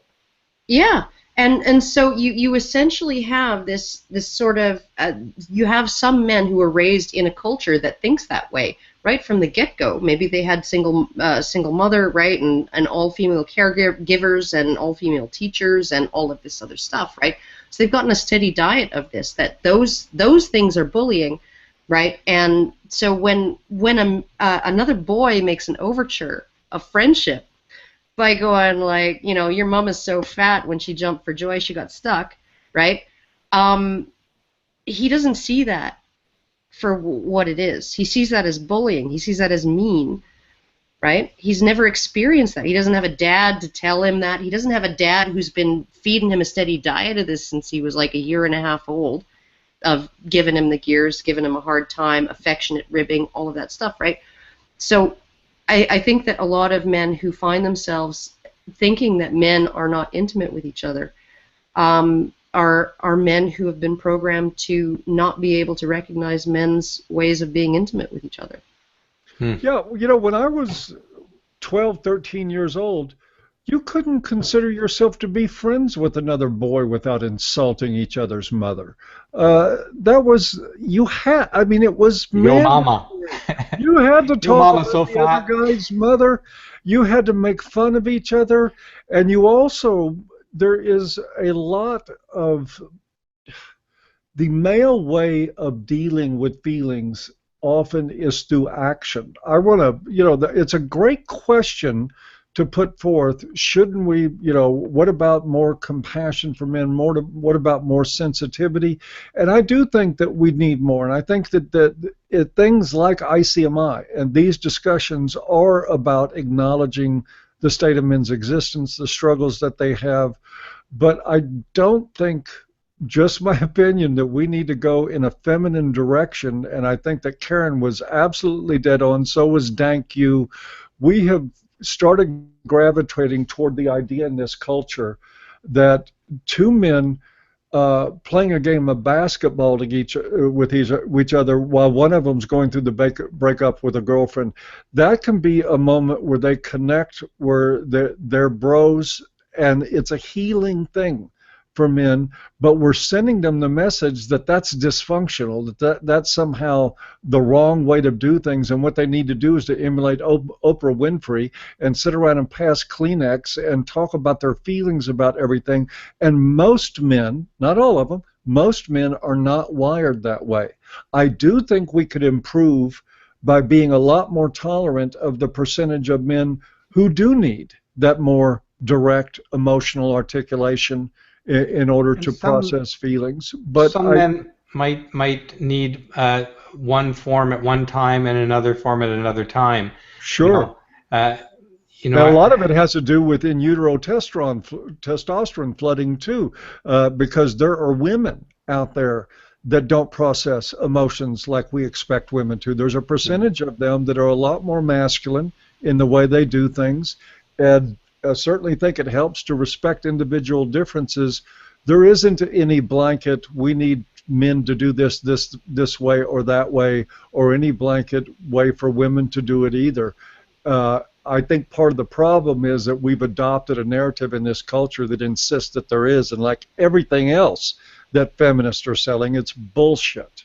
Yeah, no, you go women's way or the highway, and it's like this is what gets me is like I think that a lot of young boys, like very sensitive young boys, and my oldest was he was sort of like a half and half. He was a cuddly, wanted to talk about his feelings when he was a late talker, but when he finally got the hang of it, and those things. But he also, if he was upset, he would right from the time when he could walk, which was 11 months old.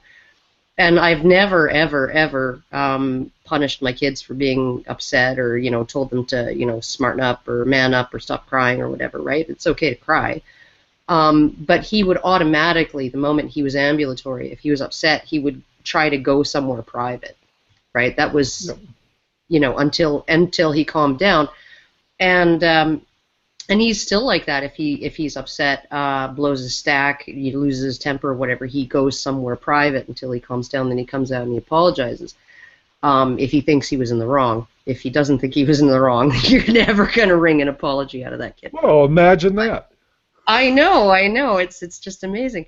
But like, I think that what boys need to be taught, right? Because there is this, you know how when I was on the school ground and some boy pulled my hair, right, and my mom told me, well, that's just because he likes you, and it was most of the time it was because he liked me, right, and he just didn't have any kind of social skills at age 10 to express that. He just wanted some kind of interaction out of me, between us, and so he'd pull. I did that, and I got in trouble for it when I was in grade 5, pulling a girl's hair, ponytails. Because you liked her. Because I liked her. It was. It really. Yeah. I remember it. I liked this little girl, and I couldn't think of anything to say or do, so I pulled her ponytail. To get her attention, right? Yeah, and to get her to talk to you or whatever, anything. And then if she had talked to you, you probably would have just run away, right? Like, she's talking to me. Oh my God, run away! Run away! Where? China? Anywhere? Right? You have no idea what to do at that point in time. You just, at that age, you just know you have a feeling and you want to do something, right? Yeah, and ponytail. It's pretty convenient. But with a lot of the ways that boys interact with sort of this rough, sort of ribbing and all of that other stuff, right? If you have a sensitive boy, right, and there are other boys who are actually reaching out to him in that way, and you can, as a parent who actually knows anything about boys or knows anything about kids, you can see whether something is mean or whether it's they just want to include him and they want him to fit in, right? Like we want you to play with us and we want you to be fun. So, come on, right? Like, yo mama. And to have a parent be able to tell that kid they're actually not being mean to you, they actually want you to say something back, like what they just said to you, right? They want you to, like, one-up them. Like, there was this beautiful scene on King of the Hill with the black dude who came to work who was like a rapper, an amateur rapper, working with Hank Hill, and they're trading yo mama jokes, and he's trying to get Hank Hill to, like, figure it out, right? Because they found a way to bond, right? And at the end of the show, he's like, your mama's so, the black guy's, your mama's so fat, blah, blah, blah, blah, blah, and it was funny, and he's like, and he's like, well, your mama's so fat, it affects her self-esteem, don't you know, right? And, like, but he's trying. He understands. He's trying, yeah. Those are overtures of friendship, and I think that if we actually let boys know that some of those things that boys do are actually overtures of friendship and an invitation to join the group, right? Rather than just meanness and bullying. And right? it's being ignored is the worst sign of all. That nobody cares about you, and that's something that doesn't. And Paul, I'm sure you could write volumes on this. is that neglect. Neglect is probably the surest sign of lack of love, lack of interest. It's like one of the great problems, I think, with female single parents is that, you know, they're not all Karen Straughns, and there is a lot of women out there that simply chase their boys down and say, "Tell me how you feel." The narcissism in that is almost absolute. I mean, because good parents don't try to get their children to meet them where the adult is. They come to where the child actually is and meet them there. And for most boys, they don't want to sit and redundantly articulate their feelings. They want to do something, they want to take actions, they want, like Karen's son, they want to go off for some time with themselves. But you know, there's a lot of mothers out there that just like will not tolerate. You can't have the time for yourself. I'm going to chase you down. I'm going to follow you in there. And you're going to talk to me. You're going to talk to me, even though you're sending me every fucking message in the world that what you need is some space alone. I'm going to chase you down and disrespect you and try to make you talk when you don't want to. And so that is a form, believe it or not, of neglect. It is not recognizing the needs of the child and honoring them. Sometimes people just need space. It's an immature adult, really, right? Oh, absolutely. Paul, I absolutely love your image there that you started out this point on, and I think viewers, it could like burn this into your head if you have kids or if you tend to have kids or whatever. Just burn it into your head anyways, because it's good advice for anyone.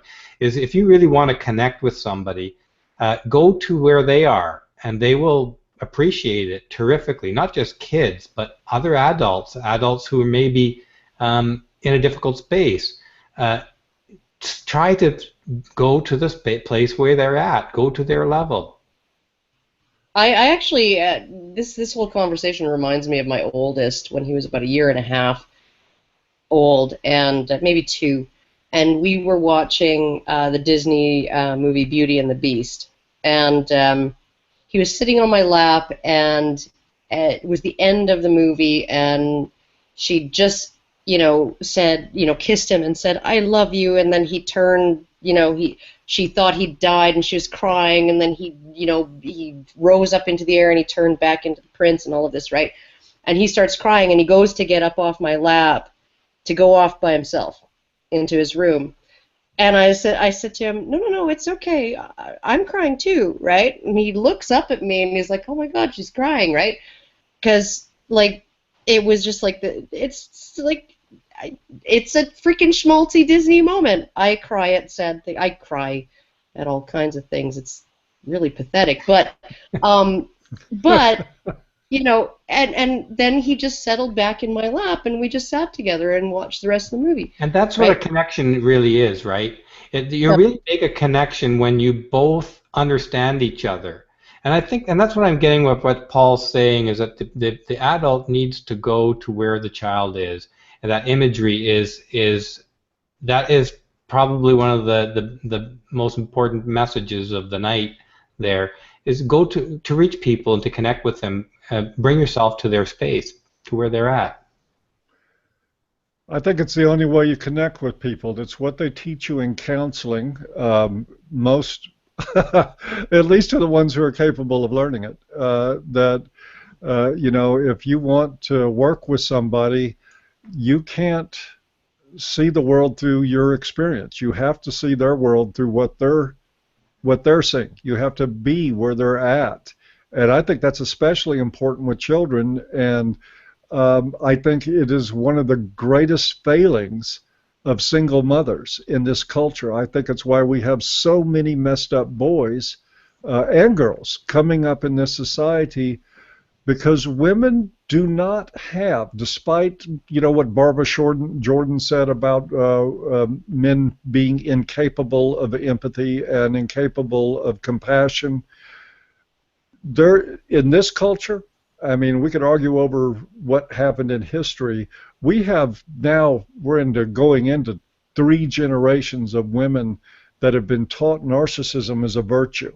And if we think that that doesn't come out in their parenting and affect the way their children are being raised, we're absolutely kidding ourselves.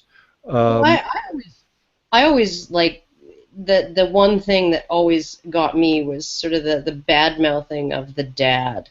You know, after you split with the dad, or if the dad was just like a one night stand or a casual thing, and you know, and so you have this son here, and you're gonna, you know, your dad, you know, is worthless. Your dad abandoned us. Your dad this. Your dad that. Right? And I'm thinking to myself as I hear, you know, of women who do this, tell these things to their sons, right? That child, and even to their daughters, right? But that child, that boy, especially, right? Half of him is his dad. He is half his dad, right? So she's telling him the half of you that comes from your dad, that's worthless, right? And also, I don't need no man. I don't need no man, which is essentially telling him you have no role. When you grow up, you will have no role, right? Nobody will need you, right? That's everywhere in our culture too, though, right? Like, how can women say this to their own children, right, and not understand how they're damaging them? In the comments, I just want to update you guys a bit on the comments here. We've got some confessions of childhood hair pulling going on. We've got some yo mama jokes going down there. You might want to check those out later. Steve, can we stop and just create a safe space for a moment? Everybody's safe here. Your gun doesn't shoot all the way to Canada, does it? No, but I just don't know. I've already been traumatized once by your hair pulling incident, and now we have more coming up. Can I major in this in college? And we've got somebody here saying a comment that is relevant to this conversation too. That one fellow named Zak, I cannot possibly pronounce that right, S-Z-A-K, exposing your feelings to some becomes ammunition in the future against you. And I think that's really, really almost a universal experience to have for men anyways, with women possibly too. Well, let me put it this way. I would rather be vulnerable, expose my feelings, and let people use it for ammunition than to drag a suit of armor around me. One of the things I think that is important to know is that, you know, yes, people can use, if you're vulnerable, there are always people out there that will use it against you. But it's your internal sense of self that provides more protection than anything else can. Hiding who you are. I mean, and I'm not saying it's not a logical choice for some people. People can process and be who they want to be. I don't care. But for me, I would rather be honest about, you know, I interviewed with Erin Pitsey once and told her about a whole bunch of childhood abuse on the radio program with Dean Esme, and people you're came particularly back, comfortable. Like it's probably been a lifetime of going in that direction for you, really, Paul. Right? Your life trajectory is almost one of coming out more and more as a well, yeah, person. but it's only been in the last few years that I see it come back in comments and videos and what people write on the internet coming back to mock me about it. But here's Paul, were you always like sharing that much? No, I wouldn't say so. I wouldn't say until after my late 20s I was. But the main point for me, I was very guarded up until then. But the point for me was, okay, so now people know some things about some of the childhood abuse that I experienced, and they'll come out and make fun of it on the internet. Is that really hurting me? I mean, look, it's a choice. It's an actual choice, and I would rather just be open about who I am, and you can give it your best shot to try to hurt me. But in terms of pain, I've experienced a lot more from a lot better people than those that have come after me on the internet. So in the end, it's not that big a deal. And how long did it take you to get to the point where you were ready for whatever comes your way publicly? Like 50 years. 50 years. Yeah, it's a tough thing to come to, and I think you psychologically grew and were growing yourself in that way in preparation, right? in a lot of ways, I suspect. Probably unconsciously, yeah. Probably was. I don't think I Because would have like ended. I think like a plant or a seed, you seek out your own growth, and I'm the same way. When I was younger, I was painfully shy. When I say painfully shy, I stood in front of a grade 11 class to deliver my English essay, and I could not open my mouth. I stood there like a deer in the headlights until the teacher had pity on me and said I could sit down. I never did say a word, and so I was about as shy as it gets. I didn't sleep for I think 2 or 3 days before I had to deliver my thesis at university in chemistry. I just couldn't sleep. I was terrified of how I was going to stand up in front of these people and utter real words. And what my mom always told me, and she was my dad too, right? My dad was, his mantra was, if there's no blood, it doesn't hurt. And then if I was like, but it's bleeding, and he'd be like, don't be a pussy. Like if he knew that like it wasn't serious, he'd just be like, yeah, just like fucking get over it. And then he'd start pulling the broken glass out of the bottoms of my feet. With my mom, she with interactions with other kids, she always would just tell me, consider the source, right? I mean, like literally, she would tell me, okay, so and so called you a name. That's like a retarded kid pointing at you and calling you stupid. Like, why do you care, right? You know who you are. Right? You know what you're worth. You don't have to listen to them. You don't have to listen to anybody, right? And you know what honor is, and you know what it isn't.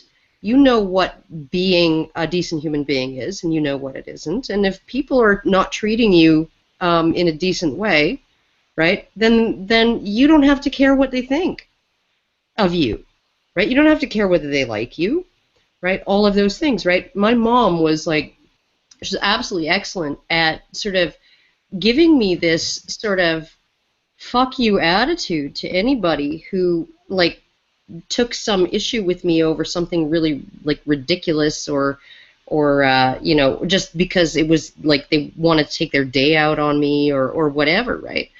And it just that prepared me so much for like being able to be in a high school classroom and be the one person with the contrary opinion and put up my hand, I want to talk, right? And but I think that a lot of people, they don't get that sort of grounding from their parents that you really don't have to care what other people think of you. You do what they can do what they do. You do what you do. And it's so See, individual I for didn't individual get kids, I think, but I think what's universal, and I'm just going to put this out there quickly, Paul, I think it's universal that we all have this roots and leaves growing us outwards and inwards as we go through our lives, and the outward part of it is making connections with other people, and that for me is what ultimately got me out of my crippling shyness. I would say it is crippling shyness. Is that you cannot ignore that need to grow outwards in the community and inwards in depth as you go through life.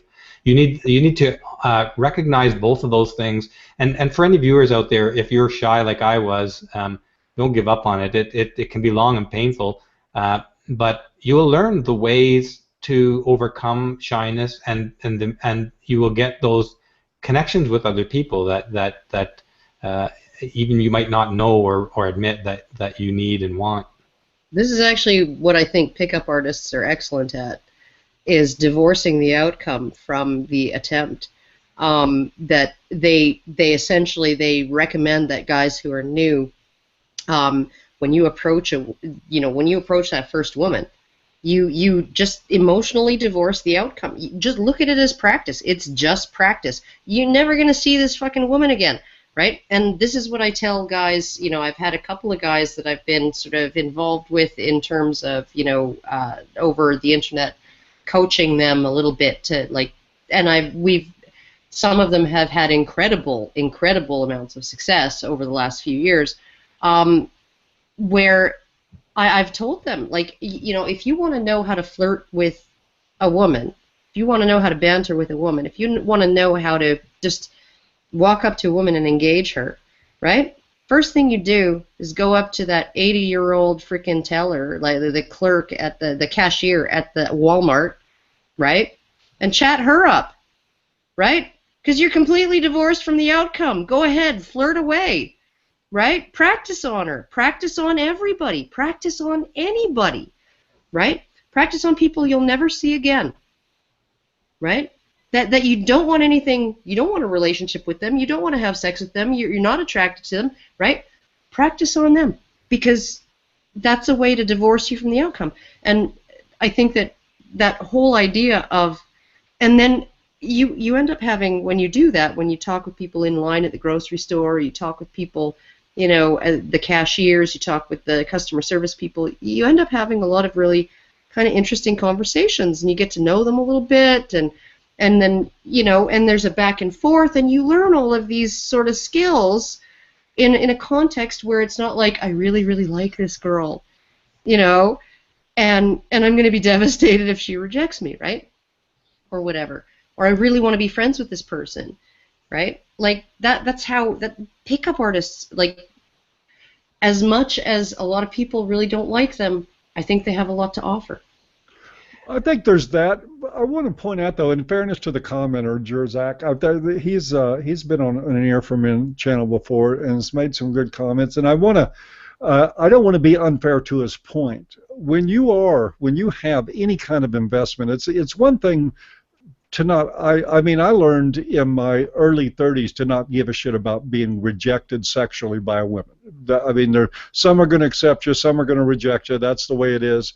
But it is different when you have a lifetime or emotional investment in somebody, and they take vulnerable parts of your past, and you get in an argument, and next thing you know, something sensitive is being thrown in your face. That is a real thing that happens to almost all people, and that as people, almost all of us do at one time or another, simply because we're human and flawed.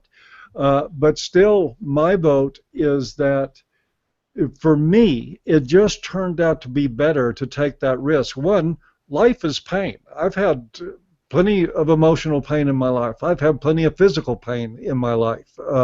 Both of them suck. Both of them are unavoidable. And I would still, in the end, even though, you know, I've been in a 14-year relationship and we've said some pretty shitty things to each other over the years, I have said things that I wish I would have never said. And I heard things that I wish I would have never heard. But the fact of the matter is that how much weight do I want to give the experience of emotional pain? Do I want to make it the end of things for me? Do I want to make it my destruction? And I don't. I just want to accept that we're all fucked up in our own ways. Nobody's perfect, and that's the best life has to offer. And I think coming to terms with that and being okay with it is a lot better than trapping everything inside of yourself, never having a meaningful connection to anybody. And I'm not just talking about, you know, a loving monogamous relationship or anything like that. I'm talking about good friendships, because friends will hurt you the same way. We do the same thing. If you spend enough time with each other, you'll hurt each other. That's life, and I wouldn't, you know, I would love to make it so that people were all perfect and didn't do that to each other. But if my alternative is to be walled off from humanity all the time, no thanks. It's a kind of death right there. Yeah, it is. It's a different kind of death. We're coming up on 2 hours, guys. It's been a really fascinating conversation, and we were going to get to the Hilary versus Trump.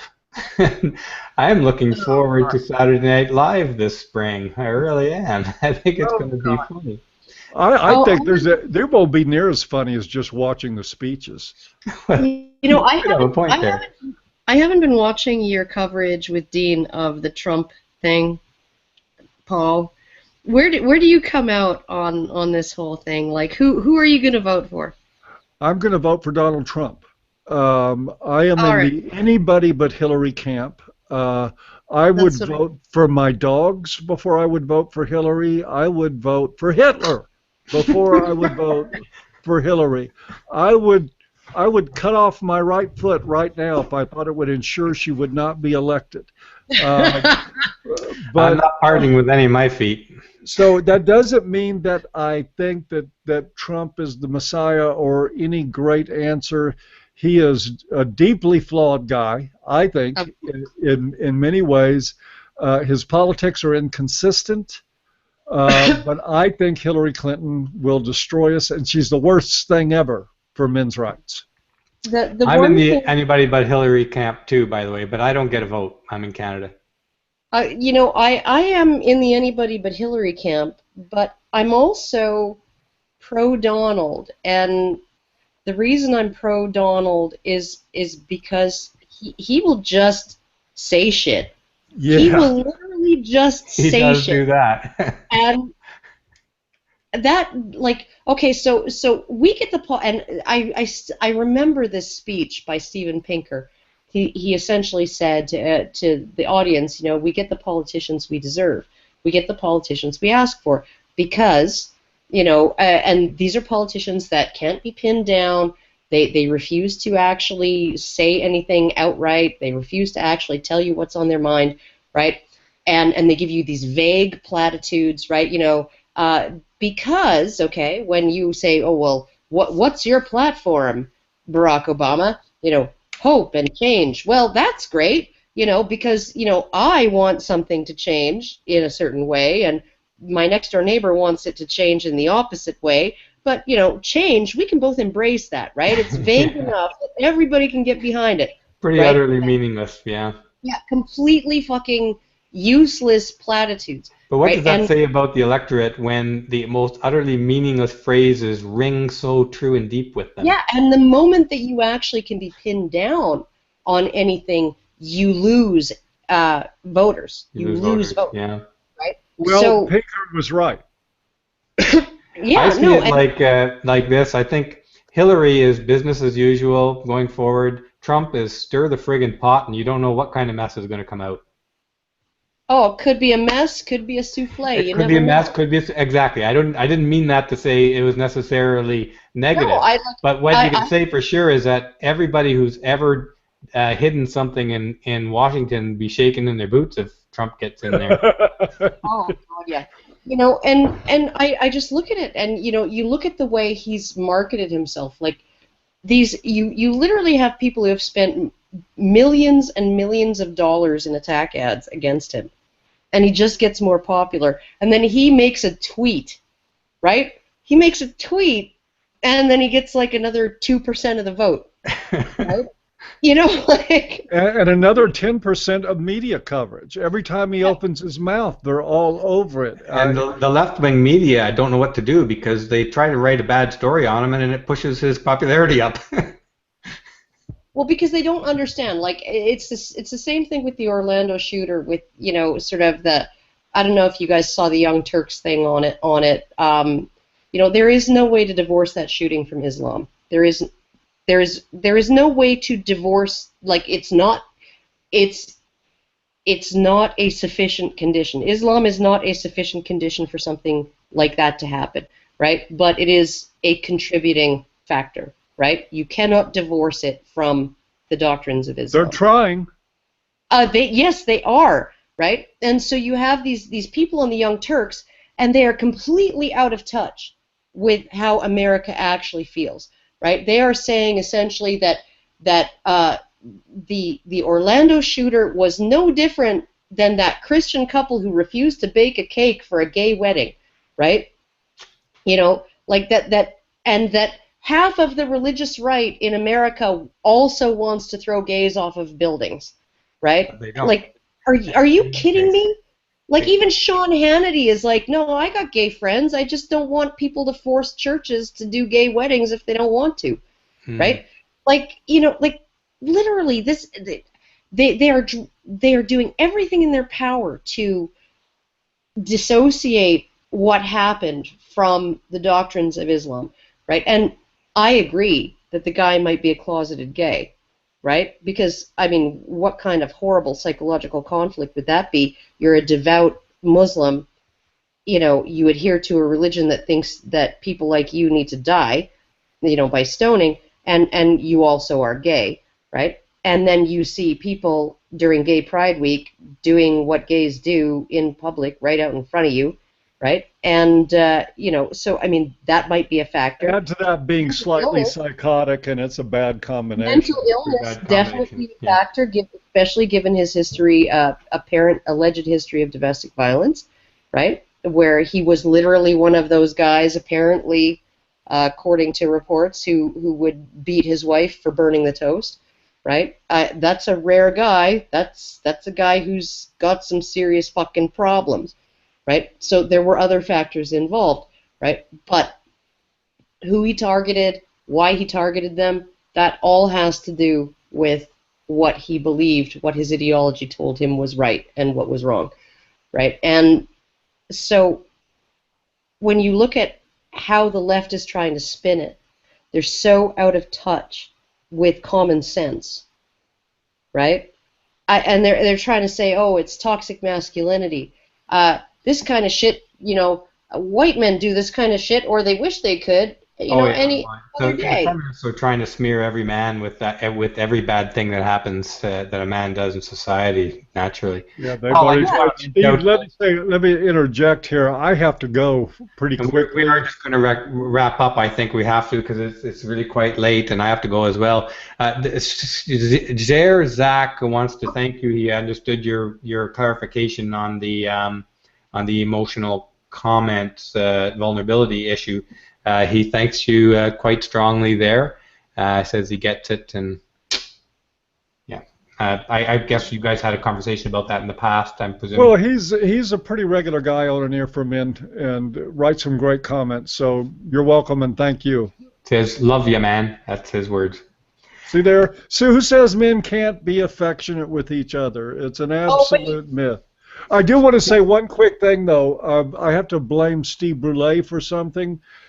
Steve Brule told me that a green screen would work on a live hangout, and he's right. That son of a bitch is as green as it gets.